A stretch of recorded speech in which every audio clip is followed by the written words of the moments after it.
Γεια σας, να σας χαιρόμαστε. Γεια σας. Να το χαιρόμαστε, μανούσο μου. Τα χάπια σου, μανούσο μου. Ρε παιδιά, επειδή έχουμε πολλά να σας δώσουμε και σε σένα. Μανούσο. Αφροδιτούλα, να σου βάλω λίγο ακόμα, κορίτσι μου. Όχι, όχι, αρνεί με τίποτα. Γιατί, παιδί μου, κάνεις δίαιτα? Τα είπαμε αυτά, πατέρα. Εγώ θέλω λίγο ακόμα. Ω, Μιλίνα μου, να σου βάλω. Σ' άρεσε η κοπέλα μου? Αυτή είναι κοπέλα, γι' αυτό είναι έτσι. Δηλαδή είναι τσαγανό, είναι. Τι Μανούσο. Βάλε.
Μανούσο, εσείς τι κάνετε?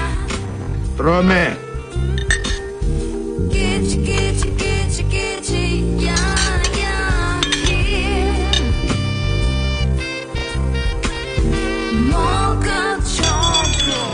Μωρέ, έπεσε το κουτάλι, να το μαζέψω, μην το φάει το σκυλί.